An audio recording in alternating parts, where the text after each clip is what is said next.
It was a cold December night in Washington, D.C., December 18th, 2024. As journalists waited in the cold around the Capitol building, notifications popping up from an iPhone screen were about to change America's fate. The world's richest man, never elected, never holding an official position, was about to bring the United States Congress to its knees, solely through an app on his phone. When Elon Musk sent his first tweet at 4:15 a.m. that night, the 1,500-page government budget bill, drafted by Congress after months of negotiations, was on the table. Republicans and Democrats had agreed. Everything was ready. If they didn't pass the law by midnight Friday, the federal government would shut down. But Musk had different plans. "This bill is a crime," he wrote from his account with 207 million followers. And then he started. One tweet, two tweets, 5 tweets. He didn't stop until morning. Tweets, retweets, comments, threats, a direct message to members of Congress. Those who vote yes to this bill deserve to lose their seats in the elections 2 years from now. At 9 a.m., the office of House Speaker Mike Johnson was in a panic. The phones wouldn't stop ringing. Republican members of Congress were calling. The message was clear. Musk is attacking us. We've been lynched on social media. We can't vote on this bill. At 11:30 a.m., Johnson told reporters, "I spoke with Elon and Vivek last night." Note, he didn't say, "I spoke with the president last night." He said, "I spoke with Elon and Vivek." The House Speaker was taking instructions not from President-elect Trump, but from the unelected billionaire Elon Musk. But who was Musk? How could he control America's most powerful legislature with just an iPhone and a Twitter account? The story actually went back months.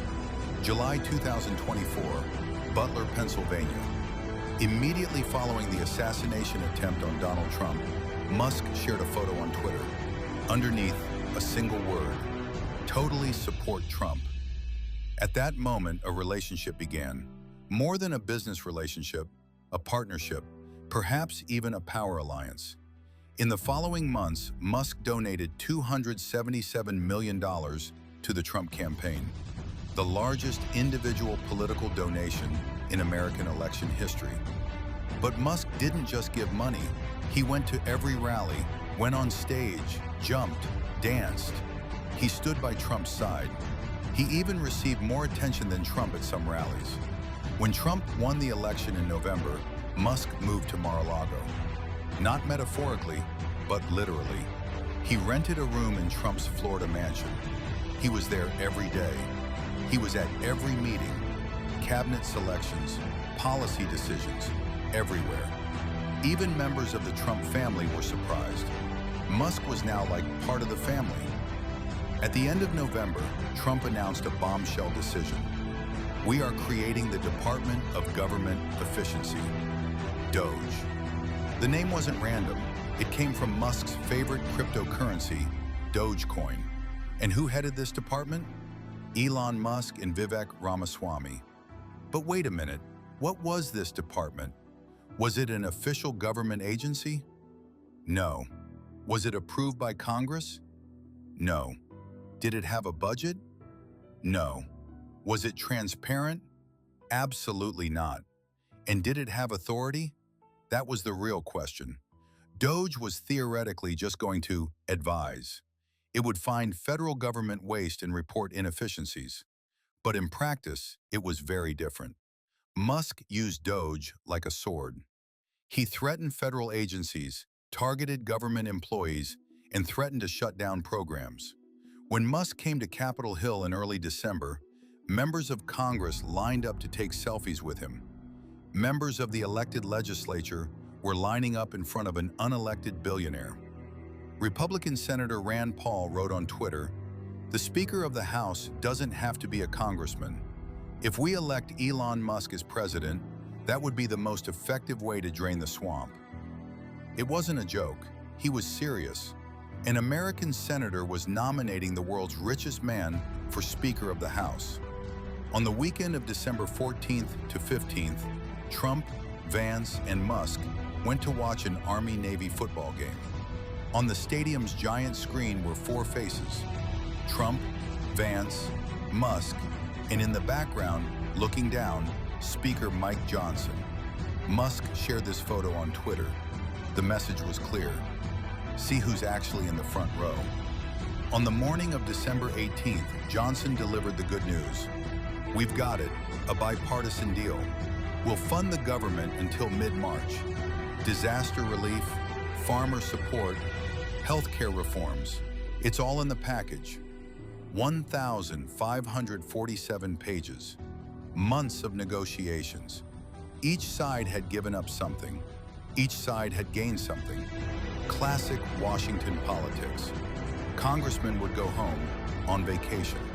Christmas would pass peacefully. He sent out over 100 tweets throughout the night. Some contained information, but most were misinformation. The bill increases congressional salaries by 40%. False. The actual increase was 3.8%. The bill establishes biological weapons laboratories. Completely false. The bill allocates billions for a new NFL stadium in Washington. False. In reality, it was about the transfer of the former RFK Stadium site, not a new stadium. But it didn't matter. Musk's 207 million followers saw these tweets, shared them, and were furious. Republican congressmen's phones were ringing frantically. Voters, supporters, donors, they were all saying the same thing. Musk is right. Say no to this bill or we won't vote for you. At 3:30 p.m., Trump and Vance issued a joint statement. They said they opposed the bill. It's a ridiculous and expensive bill, they said, and they demanded, add a debt ceiling increase. Otherwise, we're against it too. Johnson was devastated. The party leader and the world's richest man were against him. Months of negotiations had been thrown in the trash in a matter of hours. Democrats were in shock. We negotiated for months. We agreed. Now a billionaire comes along and destroys everything, said Vermont Senator Bernie Sanders. Sanders wrote on Twitter, Democrats and Republicans spent months making a bipartisan deal to fund the government. The world's richest man, President Elon Musk, doesn't like it. Are Republicans going to kiss the ring? We can't let billionaires run the government. The phrase, President Elon Musk, instantly went viral. Democrats had it. They were no longer talking about Trump, but about President Musk.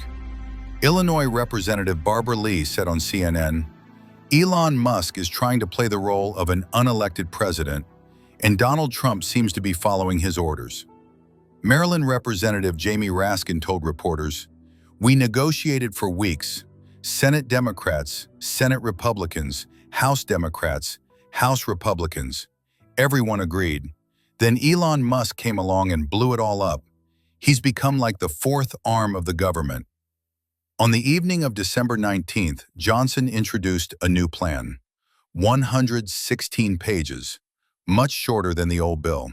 It would fund the government until March, provide disaster relief, support farmers, and as Trump wanted, it would extend the debt ceiling until 2027. Trump supported it. Musk supported it. Everything was fine, or so it seemed. When the vote came, another shock occurred. 38 Republicans said no. Why? Extending the debt ceiling is something we've opposed for years. Are we going to say yes just because Trump and Musk are telling us to? They said. The bill failed. 235 no to 174. The government would shut down at midnight the next day. Johnson gathered Republican lawmakers that night. What should we do? He asked. The answer was clear. Remove the debt ceiling. Just government funding and disaster relief. Nothing else. On the evening of December 20th, the third plan arrived. No debt ceiling. Just the basics. Government funding until March 14th. $100 billion in disaster relief. This time it passed. 366 to 34 no. More Democrats voted yes because there was no debt ceiling. Republicans were divided. The Senate approved it minutes after midnight, 85 to 11 no. Biden signed it. The government would remain open, but the damage was done. The question on everyone's mind was, who is running America? The president-elect or the unelected billionaire? Musk went on a victory lap. "The voice of the people won," he tweeted. "Platform X saved the American people. The terrible bill is dead." But the truth was different. Platform X hadn't saved them. Musk had saved them. More precisely, Musk had blocked it. One man, one phone call, 100 tweets, and America's legislature was on its knees. Bernie Sanders said on NBC, "This is the very definition of oligarchy." Musk told Trump, "I made you president. I spent $277 million. I bought the presidency because there's a rigged election system and billionaires can do this." And Trump told him, "I gave you the right to run the government for 3 or 4 months." And now they're fighting. This is a disgrace for people who believe in democracy and the rule of law. Republican Senator Mike Lee went even further on FOX News. "Johnson has lost control. I don't know how he can stay in power. Elon or Vivek should be president." Was it a joke? No. Rand Paul, Mike Lee, Marjorie Taylor Greene, they were all serious. They were actually considering making Musk the Speaker of Congress. When the newspapers came out on December 21st, the headlines were clear. Washington Post, "Musk's operation to shut down Congress." New York Times, "Who's in control, Trump or Musk?" CNN, "The Musk era has begun." But the real story lay beneath these events. Musk hadn't just blocked a bill, he had established a system. Social media power, boundless wealth, and close ties to Trump. This trio had propelled Musk to power before he was even elected.